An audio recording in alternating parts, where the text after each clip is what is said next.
Yeah. Lil Brunson back at you with the back at you, and I am the best reporting on the Eagles. Listen, man, I want all y'all to enjoy y'all weekend. You know what I mean? Just be safe out here, man. Make sure you following the proper protocols. Make sure you staying true to what you got to do. And that means so much stuff. But listen, man, at the end of the day, Malcolm Jenkins. I want to talk about Malcolm Jenkins for a second. If Malcolm Jenkins does decide to leave the Philadelphia Eagles, or if the Philadelphia Eagles don't give Malcolm Jenkins a contract extension, if Malcolm Jenkins decides to hold out and we just want to part ways and release Malcolm Jenkins, I think that the Philadelphia Eagles have the answer on the roster already. Jalen Mills. A lot of people are saying Rasul Douglas could play safety. Sue this, sue that. Well, y'all forget Jalen Mills actually was a safety at LSU. He was a pretty good free safety. Now, I've been looking at the footage of Jalen Mills college highlights. I've been looking at the footage of Jalen Mills pro highlights and all of that stuff. Jalen Mills is actually a younger, better version of what Malcolm Jenkins is. The only question I have, well, at the safety position, I think, the only question that I have with Jalen Mills is this: is he available to play the amount of snaps that Malcolm Jenkins is? That's the only thing that really separates them. They're both good tacklers. They both can, get their hands in good position to knock down the pass. They're damn good tacklers, man. They don't shy away from contact. At this point, I think Jalen Mills is faster than Malcolm Jenkins. And just the experience of Jalen Mills, the experience to be able to, have been playing number one wide receivers for a long time. Jalen Mills, man, you got to think about last year, the wide receivers that Jalen Mills went up against. Not the year that just passed, but the title defense season. We went up against Julio Jones. In the beginning of the season.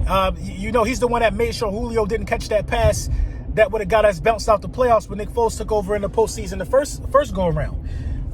We went against Kirk Cousins and those guys. We played some top-notch wide receivers in the 2008 season. 2009 season, he was hurt for the most part, but this is the point that I'm trying to make. I'm a firm believer that Jalen Mills can transition over from playing top-notch wide receivers on an island, mind you, due to Jim Schwartz's scheme, to trailing tight ends and running backs out the backfield. I think Jalen Mills is better suited to do that. You know what I mean? A guy that can tackle like that, a guy who gives his body up on every play, the energy and the swag that Jalen Mills come with, man. I seen the rebirth of Jalen Mills last year. Yeah, he might have gave up one or two plays, but I saw the rebirth of Jalen Mills, man. After the injury, I felt like he came back energized and ready to play. I felt like Jalen Mills came back just with a sense of urgency, like, yes, I'm finally back. Now, you're going to let go of Ronald Darby. If they don't let go of Ronald Darby, then somebody in the front office got to get let go. If Ronald Darby get another contract, somebody got to be gone. You know what I'm saying? So with Ronald Darby being let go, then that means that Strap actually has a chance and Maddox has a chance to, further themselves on the outside, along with Sidney Jones, who I think will be the best cornerback on the roster next year. You can absolutely move Jalen Mills to safety. It can work. Free safety or strong safety, I think he can play either position, because I think that it's highly unlikely that the Philadelphia Eagles bring back Malcolm Jenkins and Rodney McLeod. I think Rodney McLeod played well last year. I think it's unlikely because Rodney McLeod is entering that point in his career to where he can get another big contract. You know what I mean? Not top of the market for the position, but a nice contract. So, I don't think the Philadelphia Eagles are willing to commit to Rodney McLeod like that. I mean, we let him restructure on a prove-it situation. You know what I mean? And he performed well on his audition tape. Moving along to, Alshon Jeffrey. The trade rumors with Alshon Jeffrey, they're starting to pick up. Everybody's saying the Bills for, I think, a fourth and a fifth, I believe.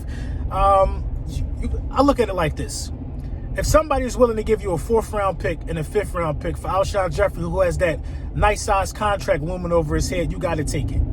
You got to take it, man, because the amount of talent that's available in this draft is bar none. Bar none. You'll be able to find a gem in the fourth round of this draft. You got to take it.